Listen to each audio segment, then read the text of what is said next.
பாட்டுக்கு ஓசைனையும் சேர்க்கவா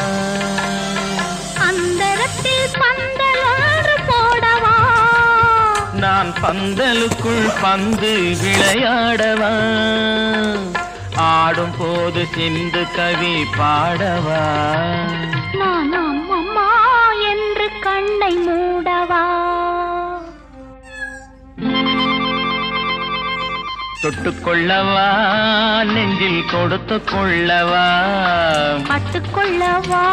மெல்ல பழகிக் கொள்ளவா